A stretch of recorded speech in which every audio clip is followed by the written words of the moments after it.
सीताराम दास जी महाराज कहते हैं, मैंने प्रत्येक पुराण को बहुत ध्यान पूर्वक पढ़ा है, प्रत्येक संतों की बहुत ध्यान पूर्वक अनुभूति सुनी है। जिसको जो कुछ प्राप्त हुआ है सब नाम से प्राप्त हुआ है। वाराह पुराण में नारायण, अच्युत, अनंत, वासुदेव, मेरे इन नामों का जो सदा सर्वदा कीर्तन करता है वो शरीर त्याग कर मेरे को प्राप्त होता है, मेरे में लीन हो जाता है। गरुड़ पुराण, सांख्य अथवा योग से तुम्हें क्या प्रयोजन, यदि तुम मुक्ति चाहते हो तो गोविंद गोविंद गोविंद ऐसा उच्चारण करो, उच्चारण मात्र से तुम्हें मोक्ष की प्राप्ति हो जाएगी। स्कंद पुराण, जो कोई हरि इस द्वयक्षर नाम का एक बार उच्चारण कर लेता है, मानो वो मोक्ष पदवी प्राप्त करने के लिए कमरबद्ध होकर प्रयत्नशील हो चुका है। हरि ऐसा उच्चारण करते ही उसे मोक्ष पदवी प्राप्त होगी। ब्रह्म पुराण, अशुद्ध चित्त अथवा चंचल चित्त होते हुए भी जो भगवान नाम जप करता है उसके समस्त दोषों, दुखों और पापों का नाश हो जाता है और अंतिमति अर्थात भगवान का चिंतन करते हुए जब शरीर छोड़ता है तो वो मोक्ष को प्राप्त होता है।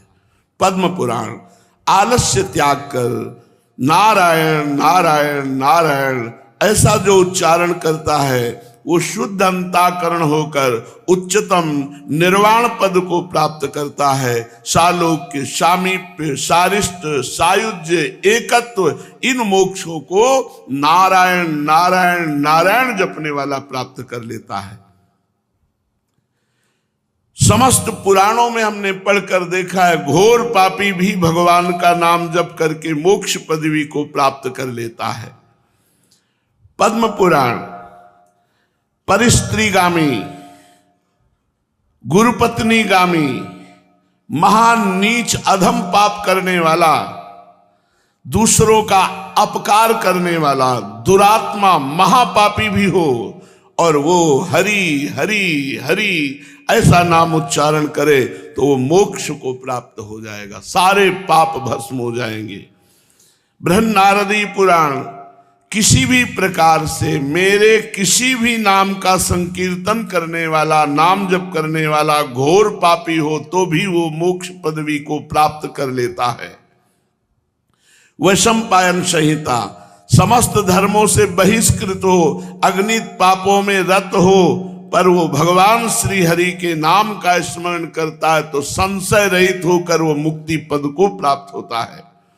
गौतमी तंत्र, मंत्र का अर्थ संधान करते हुए जप करने वाला, बड़े बड़े सूक्तों का पाठ करने वाला, बड़े बड़े स्तोत्रों का गायन करने वाला, जिस पदवी को प्राप्त नहीं कर सकता वह पदवी केवल हरि नाम जप से प्राप्त हो जाती है। हरि नाम जप करने वाला समस्त शास्त्रों का स्वाध्याय कर चुका, समस्त सूत्रों का पाठ कर चुका, समस्त स्तोत्रों का पाठ कर चुका, समस्त यज्ञ कर ली, संपूर्ण वेदांत का सार समझ लिया, जिसने निरंतर नाम जपने का नियम ले लिया। हे दीनानाथ, नाम महिमा पुराण संहिता तंत्र आदि में सर्वत्र मिली गई, लेकिन आपकी कृपा के बिना कोई नाम जप नहीं कर सकता।